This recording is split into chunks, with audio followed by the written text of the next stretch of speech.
আসসালামু আলাইকুম everyone, welcome to she and sister.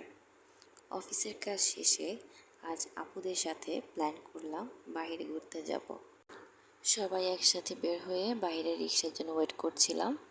শেষে দুটো রিক্সা নিয়ে ওয়ারি টুকিটাকি শপিংয়ের জন্য বের হয়ে পড়লাম।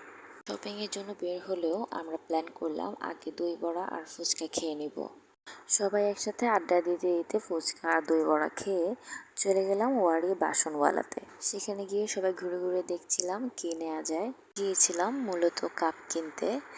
একে একে তাদের পুরো দোকানেই আমি কাপ খুঁজছিলাম। আর আমি যেহেতু কনফিউজড, তাই সবার সিদ্ধান্তেই মতামত নেওয়ার ট্রাই করছিলাম। এরপর আমরা অনেক কিছুরই দামাদামি করলাম, দাম জিজ্ঞেস করলাম, না নিলেও পরে আমার কাপ নেওয়া হয়ে গেলে বিল পে করে চলে আসলাম। যাচ্ছিলাম বেস্ট বাইয়ের উদ্দেশ্যে, কিন্তু মাঝপথে এই ভেলপুরিওয়ালার মামা দেখে ভাবলাম এখান থেকে একটু ভেলপুরি খেয়ে নেই। সবারই পেট ভরা ছিল, তাই আমরা একটি নিয়ে সবাই শেয়ারিং করে খেলাম। এরপর চলে যাই বেস্ট বাইয়ে।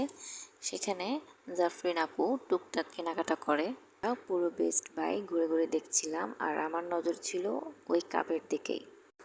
সেখানেও আমরা সবাই মিলে দেখছিলাম আমাদের কারো কিছু লাগবে কিনা। আর মাঝে ঐশী সবাইকে মিষ্টি করে হাই বলে দিল।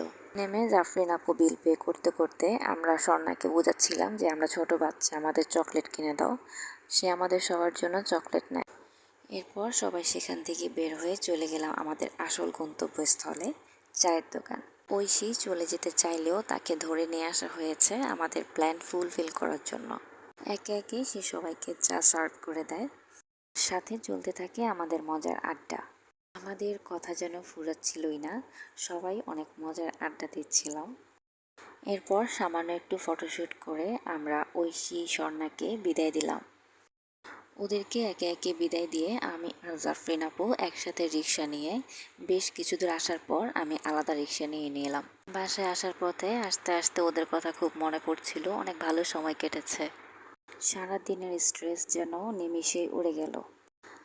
আর বাসায় এসে সবাইকে কাপ দেখালাম যে শেষে আমি এই কাপটিই নিয়েছি। আজকের ব্লগ এখানেই শেষ করছি। সবাই